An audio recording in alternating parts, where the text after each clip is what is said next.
Hello class 12th students, आज का video start करने से पहले थोड़ा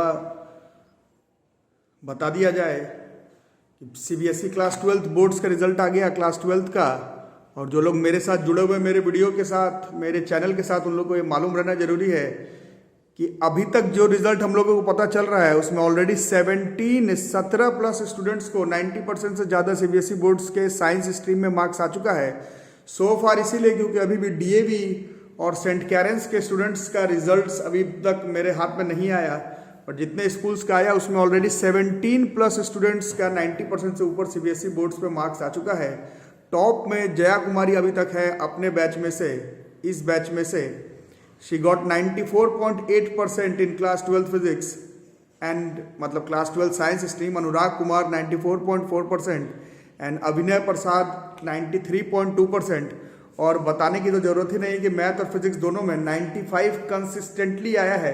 17 बच्चा का जिन लोगों के साथ अपन टच में है अभी तक, जिनका 90% से ज्यादा आया है, ज्यादातर बच्चों का मैथ्स और फिजिक्स में 95 मार्क्स से ऊपर है। ये बताने का जरूरत इसलिए पड़ गया क्योंकि आप लोग में से कई लोगों को ये गलत फहमी रहता है, आप लोग देखने वाले 11th वाले हो, 12th वाले हो, चाहे ड्रॉपर्स हो, कि अगर यार बोर्ड के एग्जाम का तैयारी करेंगे तो जेई में नंबर नहीं आएगा, जेई का तैयारी करेंगे तो स्कूल में नंबर नहीं आएगा। ये सब बेवकूफ़ी है। अगर आप ठीक से पढ़ रहे हैं, जैसे हमने तो इस बार तो ऑनलाइन मोड ऑफलाइन मोड पर हमने कभी भी सिर्फ स्कूल लेवल का क्या टॉपिक होता है उस तरह से पढ़ा ही नहीं, और फिर भी ज्यादातर बच्चों का 88 से 94.8% के बीच में मार्क्स है। तो इससे आप लोग एक चीज दिमाग में 12th जो लोग इस बार दे रहे हैं उन लोग इस बात को सोचेंगे सिर्फ बोर्ड्स के लिए नहीं पढ़ना है, तैयारी आपको मेंस, एडवांस और नीट का ही रखना है। बोर्ड्स में नंबर्स खुद ब खुद आ जाएंगे। तो ये मेरे को पहले बताना था। और हार्टिएस्ट कॉन्ग्रेचुलेशन से सारे बच्चों का। उन्होंने सिर्फ 90% लाया, उन लोग ने नहीं। जिन सारे बच्चों ने अपने तरफ से अटेम्प्ट दिया, जितना भी मार्क्स आया, बिकॉज मार्क्स ये 12th क्लास बोर्ड का मार्क्स बस एक नंबर है। ये सिर्फ आपको मोटिवेट करता है लाइफ में आगे बढ़ने के लिए। तो बहुत मेहनत करना है। अभी तो लाइफ आप लोगों का शुरू हुआ है। 12th वाले लोग, 11th वाले लोग, ड्रॉपर्स जो लोग देख रहे हैं, आपका main target JEE Mains, JEE Advance, NEET और एनडीए का एग्जाम ही होना चाहिए। तो आज का वीडियो बच्चे, कुछ बच्चों से फोन पर बात हो रही थी तो देवर सेइंग कि करंट इलेक्ट्रिसिटी कब शुरू होगा। देखो यार, शुरू करने के लिए तो मैं अभी शुरू कर दूं, अभी शुरू कर दूं, अभी खत्म कर दूं, अभी शुरू कर दूं, अभी खत्म कर दूं, अभी शुरू कर दूं, अभी खत्म कर दूं, फायदा क्या होगा? है कि नहीं? सारा टॉपिक 11 12 में यही दिक्कत, अगर मेरे से स्लिप हो गया तो तुमसे भी स्लिप हो जाएगा। तो ठीक है, पेंडेमिक है, सिलेबस लंबा है, ऑनलाइन में थोड़ी मुसीबत हो रही है, बट टॉपिक स्किप करके आगे नहीं बढ़ेंगे। ठीक है, तो आज एनसीईआरटी का कुछ इंपॉर्टेंट क्वेश्चंस होते हैं, इंपॉर्टेंट न्यूमेरिकल्स है सब तरफ से, उसको देख लेंगे। ये क्वेश्चन एनसीईआरटी का है, it's a very famous question of this chapter. Question है, an electrical technician requires a capacitance of 2 microfarad in a circuit across a potential difference of 1 kilovolt. Full stop. A large number of 1 mu farad capacitors are available to him, each of which can withstand a potential difference of not more than 400 volts. Suggest a possible arrangement that requires a minimum number of capacitors. ठीक है, question को समझ ही रहे हो। तो इसका solution थोड़ा सा अलग तरह का है। एक टेक्नीशियन है, उसको एक अरेंजमेंट करना है। तो suppose that the technician uses N, capital N capacitor. कैसे अरेंज किया मालूम नहीं है अभी हम लोगों को, तो हम लोग मान लेते हैं कि कुछ रोज में कैपेसिटर्स अरेंज किया पैरेलल कॉम्बिनेशन में। ठीक है, N capacitors arranged in M rows, मान लो M rows, and N capacitor, small N capacitors in each row in series. ठीक है, तो एन कैपेसिटर सीरीज में है और एम रोज है। इस तरह से इसमें कैपिटल एन कैपेसिटर्स का इस्तेमाल करना है इस क्वेश्चन को क्लियर करने के लिए। देयरफॉर टोटल कैपेसिटर कितना हो जाएगा, m रोज है और हर रो में n कैपेसिटर लगाए हैं, तो टोटल कैपेसिटर कैपिटल N बराबर m इंटू n। ठीक है, अब ये n कैपेसिटर्स को तुमने सीरीज में लगाया था और सीरीज में हम लोगों को मालूम है कि वोल्टेज जो है वो ऐड होते रहता है। Therefore total voltage across each row कितना हो जाएगा, n लगाया था और सब लोग मैक्सिमम 400 वोल्ट, तो ये मैक्सिमम वोल्टेज है across each row, maximum voltage across each row 400 n हो जाएगा। ठीक है, अब ये दिया हुआ था क्वेश्चन में पोटेंशियल डिफरेंस 1 किलो वोल्ट का ही चाहिए तुमको। ठीक है, ऐसे n लगाया, m रोज है, हर रो में n कैपेसिटर लगाया और पैरेलल में अरेंज किया, पैरेलल में वोल्टेज सेम होता है, तो 1 किलो वोल्ट तुमको हर रो में चाहिए। तो मेरा तो n इंटू 400 आ रहा है, ये 1 किलो वोल्ट मतलब ये 1000 के बराबर। देयरफॉर n बराबर 2.5। अब 2.5 कैपेसिटर तो हो नहीं सकता, 2.5 कैपेसिटर तो हो नहीं सकता, therefore 3 capacitors must be used in series। Series में कम से कम 3 कैपेसिटर चाहिए। अगर 2 कर देते हो 2, तो नंबर ऑफ कैपेसिटर्स हर रो में कमते चले जाएगा और टोटल कैपेसिटर बढ़ते चले जाएगा। मिनिमम नंबर ऑफ कैपेसिटर चाहिए 3 कैपेसिटर सीरीज में है।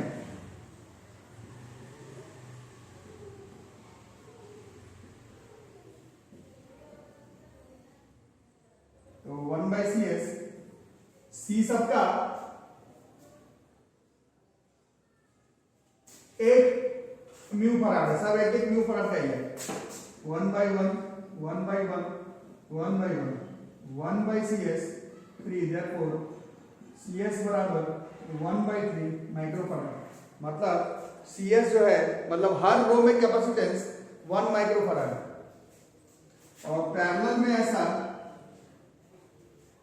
m रोज है और पैरेलल में capacitance C1 plus C2 plus C3, माने हर रो का कैपेसिटेंस ऐड होता रहेगा, तो हर रो में 1/3 है और ऐसा m है, तो इतना सारा टोटल कैपेसिटेंस जो है वो हो जाएगा।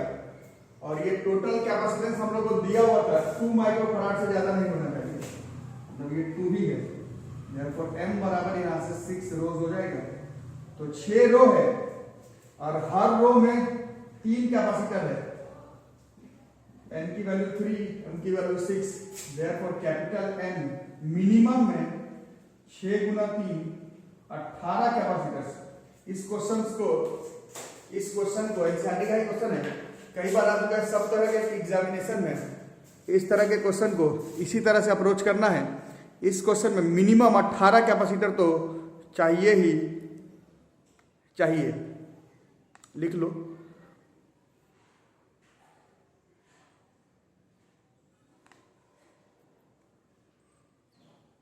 क्वेश्चन नंबर 2 जेईई मेंस 2017 का, बोलोगे क्वेश्चन तो चेंज हुआ नहीं, हो गया। An electrical technician requires a capacitance of 2 mu farad in a circuit across a potential difference of 1 kilo volt. A large number of 1 mu farad capacitor are available to him, each of which can stand a potential difference of not more than 300 volt है, ये 300 volt. Suggest a possible arrangement that requires a minimum number of capacitors। खुद से भी बना सकते हो, कहां पर चेंज हो जाएगा, ये सब ऐसे ही रहने दो।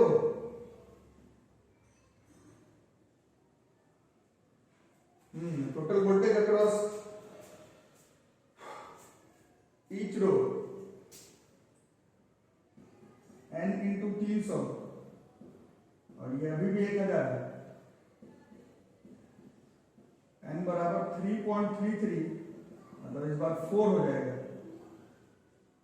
ठीक है, 1/CS 1/C1 फिर 1/C2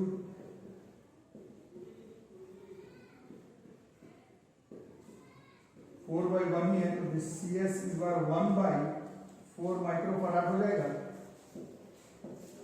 टोटल कैपेसिटेंस कितना हो जाएगा पैरेलल में, हर रो का कैपेसिटेंस पैरेलल में ऐड हो जाएगा, तो m इंटू 1/4 इसकी वैल्यू दी हुई थी 2, इस बार m की वैल्यू 8 हो जाती और n की वैल्यू 4 हो जाती, therefore capital N m into n, this is 8 into 4, this is 32। ये 2017 का क्वेश्चन है, सीधा एनसीईआरटी का क्वेश्चन छाप दिया गया था, सीधा एनसीईआरटी का क्वेश्चन, सीधा सीधा सीधा ये क्वेश्चन जो है वो एनसीईआरटी का ही छापा हुआ था। तो ये चैप्टर ही इतना टफ है कि इसमें ज्यादातर क्वेश्चन एनसीईआरटी से डायरेक्ट पूछे जाते हैं, जेईई के एग्जामिनेशन में, लिख लो।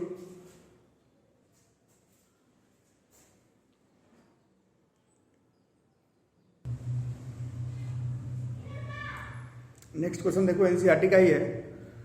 C1 C4 100 picofarad, C2 C3 200 picofarad, equivalent capacitance तो निकालना ही है नेटवर्क का, ऊपर से charge end voltage across each capacitor निकालना है, charge end voltage across each capacitor निकालना है, charge end voltage across each capacitor निकालना है। कम से कम ट्यूशन कॉपी का क्वेश्चन जरूर करके रखो बच्चों। तो ये 300 वोल्ट इसके साथ कनेक्टेड है, इसको ध्यान से देखना। ये अरेंजमेंट जैसा देखने में लग रहा है ऐसा है नहीं। ये 300 से निकला, ये 300 से निकला और दो हिस्से में गया, C1 के पास पहुंचा, C2 के पास पहुंचा और C3 के साथ पहुंचा।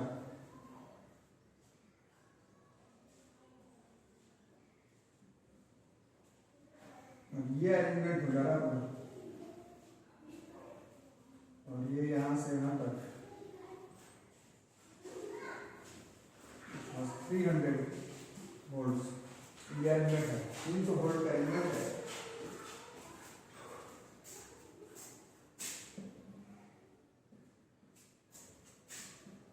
और अब आपको सॉल्व करना, तो बताओ कैसे अप्रोच होगा, देख लो पूरा व्यू में आ रहा है कि नहीं।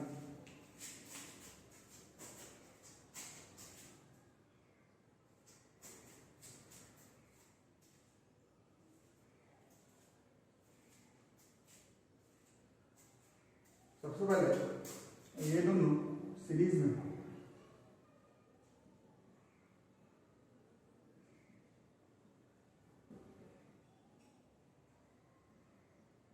C2 200 फिर 200, 2/200, 2/200, 2/200, देखो 100 पिकोफराड है ना। और C1 के साथ वो पैरेलल में आ गए, पैरेलल में इसका नाम कुछ मान लेते C' या CP। तो C1 था 100 में ये 100, इस 200 पिकोफराड है ना। और आपस में सीरीज में तो 1/C4 और C' 1/100 plus 1/200,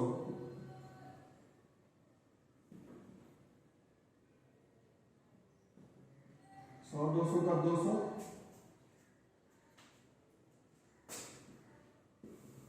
C4 C' 200/3 picofarad. ये फाइनल आंसर होगा पहले क्वेश्चन का। Obtain the equivalent capacitance, this is 200/3 picofarad. पहले इसको लिख के रख लो क्योंकि लंबा क्वेश्चन है।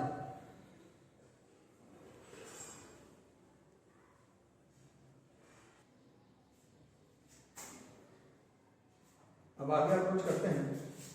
तो यहाँ का जो चार्ज है C4 के अक्रॉस का जो चार्ज है इसको हम लोग ले लेते हैं Q4। और ये क्योंकि पूरा अरेंजमेंट सीरीज का हो जा रहा है, पूरा अरेंजमेंट सीरीज का हो जा रहा है, पूरा अरेंजमेंट सीरीज का हो जा रहा है, सीरीज में चार्ज सेम है, तो ये Q4, तो इधर पर भी जो चार्ज होगा, इधर पर भी जो चार्ज होगा वो Q4 ही होगा। Therefore voltage across C4 plus voltage across, इस पूरे का नाम शायद C डैश लिया था, देख लो एक बार, C डैश लिया था। इन दोनों को जोड़ते इसके अक्रॉस वोल्टेज, इसके अक्रॉस वोल्टेज, तो 300 वोल्ट आ जाएगा, है ना।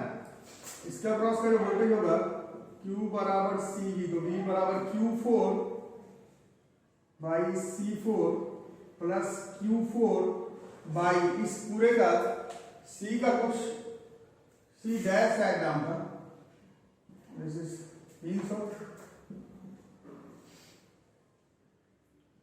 Q4 1 by C4 100 plus 1 by C dash कितना था एक बार देख लो, अभी चेक करके बताओ 200 बाई 3 है क्या था, 200 था, सॉरी 200 ही ना है, इन दोनों का प्लस ये मिला करके 200 था।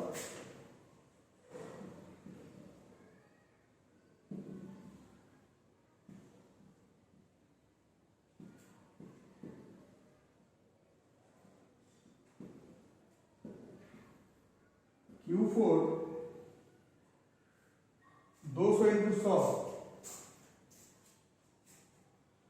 दिस इज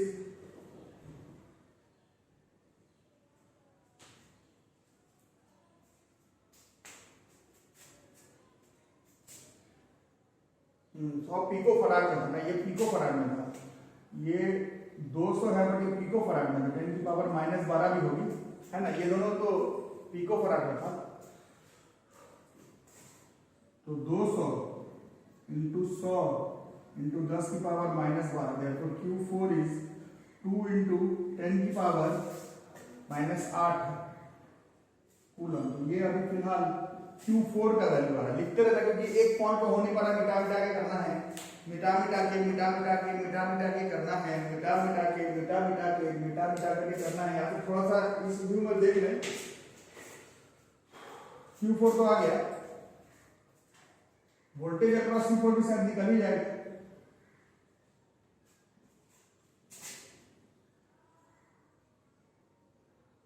सर हम कुछ मान लो इसका नाम V1, Q4 by C4 2 into 10 की पावर -8, तो वो था 100 10 की पावर -12, कितना हो गया 2 -10 प्लस 10 का पावर 2, मतलब यहाँ का V1 ये 200 वोल्ट हो गया, ठीक है। तो इस पूरे के अक्रॉस वोल्टेज 200 वोल्ट हो गया, ठीक है, व्यू में आ रहा है कि देख लेते हैं, इसके अक्रॉस का वोल्टेज दिस इज 200 वोल्ट।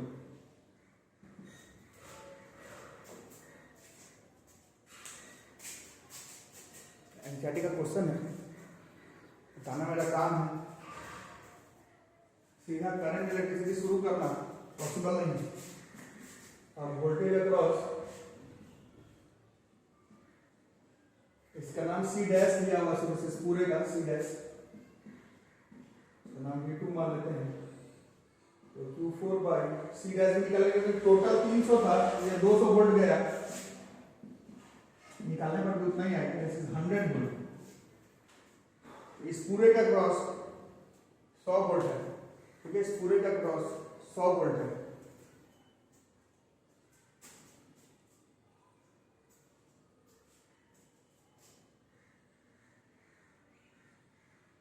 अब इसे पूरा शायद ये 100 पिको फराड आ रहा था और ये 100 पिको फराड आ रहा था, क्योंकि कैपेसिटेंस सेम है, ठीक है, कैपेसिटेंस सेम है, कैपेसिटेंस सेम है, 100 पिको फराड है और 100 पिको फराड है। तो चार्ज हम लोग लोग निकाल सकते हैं। पहले इतना लिख लो।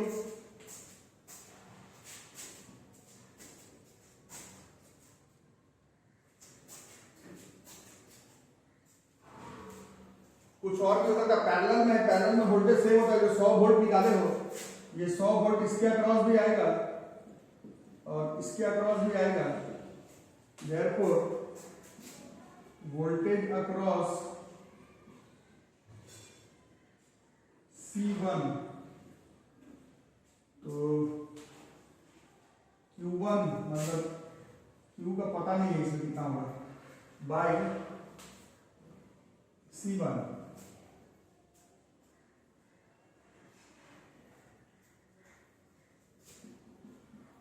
ये 100 है और ये C1 100 है, ये मालूम है 100 पर पिको फराड है।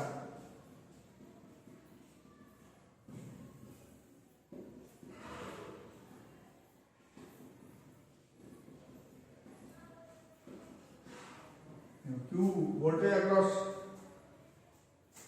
C1 से चार्ज अक्रॉस C1 निकल जाएगा, 10 की पावर -8 हो गया। दिस इज 1 × 10 की पावर -8 कूलम, ये इसके अक्रॉस का Q है। तो ये 2 × 10 की पावर -8 हो गया, ये 1 × 10 की पावर -8 हो गया। ठीक है, लिख लो। कुछ और बाकी है, वो भी शायद हो ही जाएगा इसी में ही शायद हो जाएगा।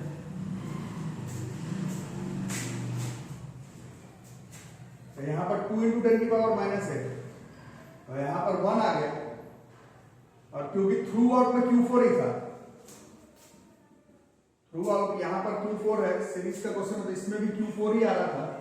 Q4 2 में से ऊपर वाला में क्यों चला गया, therefore charge across C2 and C3, ये भी 1 × 10 की पावर -8 कूलम हो जाता है, क्योंकि इसको और इसको जोड़ने पर 2 हो जाता है।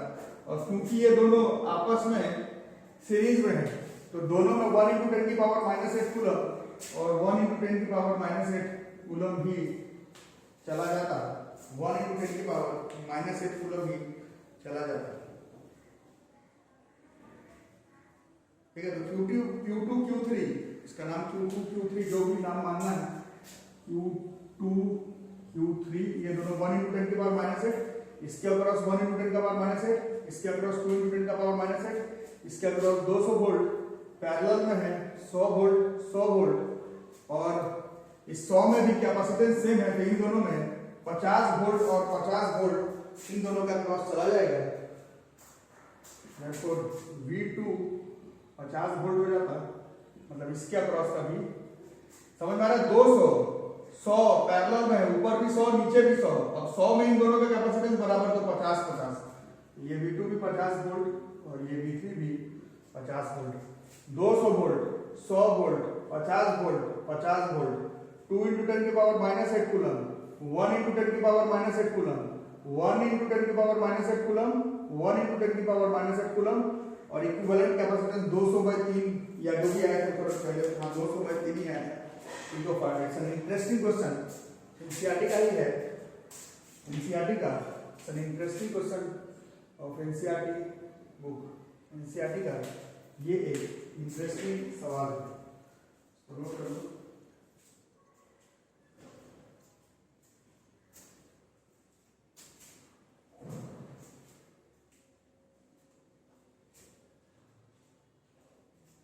नोट कर लो।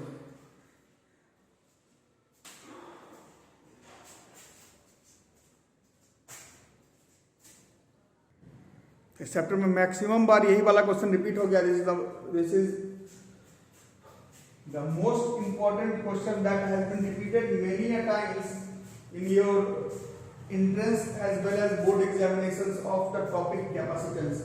क्वेश्चन देखो क्या कह रहा है, n small drops है, n small drops of same size are charged to capital V volt each, they coalesce to form a bigger drop, calculate the potential of the bigger drop, calculate the potential of the bigger drop।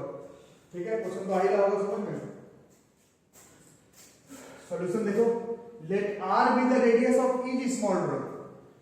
Capacitance of each small drop, sphere का, isolated sphere का आपको capacitance derive करवाएगा तो 4 pi epsilon not into R होता है, जैसे 4 pi epsilon not into R, ये each small drop का कैपेसिटेंस है। Charge on each small drop Q बराबर CV, तो 4 pi epsilon not R into V। सबसे इंपॉर्टेंट क्वेश्चन है रिपीटेड में, ठीक है। उसके बाद total charge on n small drops, total charge on n small drops, total charge on small n small drops, n small drops है, तो total charge कितना हो गया, n times of 4 pi epsilon not R V, ठीक है। अब according to question, अब थोड़ा मैथ्स का कॉन्सेप्ट लगाएंगे। एक इस बड़ा रेन ड्रॉप था, वो बहुत सारा स्मॉल ड्रॉप्स में कोएलेस कर गया, मतलब उल्टा है, छोटा स्मॉल ड्रॉप कोएलेस करके एक बड़ा रेन ड्रॉप या फिर ड्रॉप बना दिया, तो क्या सेम होगा, 7th 8th क्लास से मैथ्स में पढ़ा, वॉल्यूम जो है वो सेम हो जाएगा। वॉल्यूम बड़े वाले ड्रॉप का 4/3 पाई आर क्यूब, छोटे वाले का n into 4/3 pi R cube, इससे कैपिटल R बराबर n का cube root into small r बन जाएगा। ये बड़ा इंपॉर्टेंट कॉन्सेप्ट है। अब since the charge on bigger drop remains conserve, इसके पास एक चार्ज था, ये टूट गया, छोटा में या वैसे होता, छोटा मिला करके एक बड़ा रेन ड्रॉप बना दिया, चार्ज जो है वो थ्रू आउट कंजर्व रह जाएगा। तो इधर से चार्ज हो रहा है n 4 pi epsilon not R भी, और बड़े वाले का चार्ज होता Q बराबर C इंटू V डैश, है ना। C इसका होता 4 पाई एप्सिलॉन नॉट, बड़े वाले का रेडियस R, और एक उस पर वोल्टेज आता V डैश, वही तुमको निकालना है। तो इसी में काट छूट करोगे तो जो नया वाला वोल्टेज आएगा V dash, this is n times of 2 by 3 times of पुराना वाला voltage. Calculate the potential of the bigger drop, बड़े वाले का जो पोटेंशियल आएगा वो आएगा n टाइम्स, मतलब n इंटू 2/3 ओरिजिनल वाला वोल्टेज। इसका डिराइव नहीं, इस पर क्वेश्चन हर बार मेंस एडवांस नीट के एग्जाम में हर बार पूछते रहता है। n का 27 ड्रॉप दे देगा, 81 ड्रॉप दे देगा, एक्चुअल वाला वोल्टेज दिया रहेगा, नया वाला वोल्टेज निकालना है। ये तो प्रूफिंग है, क्वेश्चन डायरेक्ट बनाना है, ठीक है। V डैश कितना हो गया, देखो फॉन्ट में कितना आता है, थोड़ा नीचे कर देता हूं।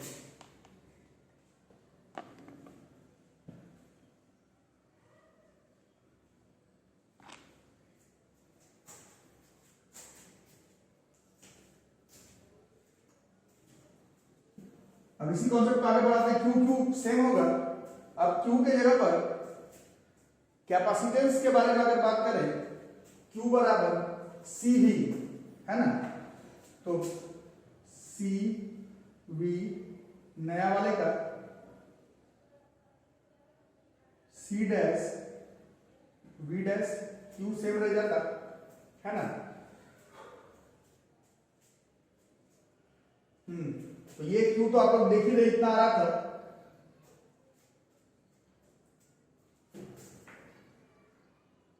n टाइम्स ऑफ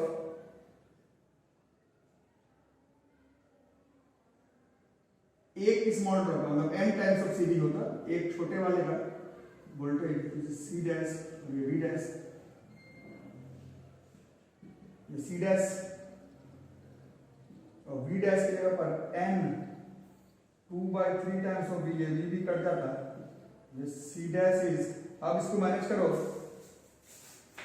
तो ये n का पावर 1/3 टाइम्स ऑफ कैपेसिटेंस हो जाएगा। और नया कैपेसिटेंस अगर पूछा जाता बड़े वाले ड्रॉप का, तो n पे पावर 1/3 टाइम्स C हो जाएगा। नया वाला वोल्टेज पूछा जाएगा तो n का पावर 2/3 टाइम्स ऑफ वोल्टेज हो जाएगा।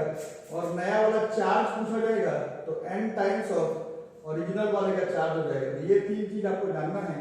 n small drops of same size का चार्ज अगर करते हैं V से, or they coalesces to form a bigger raindrop. They coalesces to form a bigger raindrop. जब या तो बड़ा raindrop या raindrop या कोई भी drop अगर बनाना हो तो उसमें हम लोगों को क्या क्या कॉन्सेप्ट का इस्तेमाल करना है। टोटल चार्ज जो है वो n टाइम्स हो जाएगा एक्चुअल वाले के चार्ज के, सिंगल का n टाइम्स हो जाएगा। वोल्टेज n का पावर 2/3 वोल्टेज सिंगल वाले का, और ये जो कैपेसिटेंस n का power 1/3 times of capacitance single वाले का। तो तीनों से कई बार एग्जाम में क्वेश्चन आ चुका है, ये तो डेरिवेशन है, तीनों से कई बार क्वेश्चन आ चुका है आपके सब तरह के एग्जामिनेशन में। वो n के ऊपर 27 81 ऐसा दिया रहेगा। यही में सीधा याद करना q dash n times of q voltage n का पावर 2/3 टाइम्स ऑफ एक्चुअल वाला वोल्टेज 1 का, और c डैश n का पावर 1/3 ऑफ एक सिंगल वाले का कैपेसिटेंस का। इसको याद करना और कुछ होमवर्क कर लेना।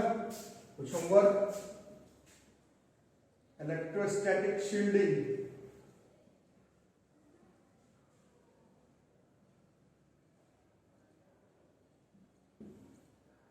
ये आपका होमवर्क करके रखना। ट्यूशन कॉपी में लिखना है पूरा इलेक्ट्रोस्टैटिक शील्डिंग क्या है और उसका एप्लीकेशन क्या है। और हम लोग एक क्लास और मैक्सिमम एक क्लास और लेंगे, एक क्लास और मैं कैपेसिटेंस मतलब पूरे इलेक्ट्रोस्टैटिक्स का लूंगा और हमारा कैपेसिटेंस खत्म हो जाएगा, फिर हम लोग करंट इलेक्ट्रिसिटी में चलेंगे। आज का वीडियो यहीं तक रहेगा। वीडियो पसंद आ रहा है तो वीडियो को लाइक करो, चैनल को सब्सक्राइब, नोटिफिकेशन बेल आइकन दबा करके रखो फॉर ऑल। क्लास रेगुलर करो, पीछे मत रह जाओ सिलेबस में। और फी जो आप लोग बच्चे जो लोग जुड़े हुए हैं फी का पेमेंट कर रहे हैं, ऑनलाइन चाहे ऑफलाइन मोड पर फटाफट फी का पेमेंट आप लोग करते रहें और घर पर रहें। Stay at home, stay safe पर ही सारा syllabus Mains Advance school level पर हम लोग क्लियर कर जाएंगे। Thank you.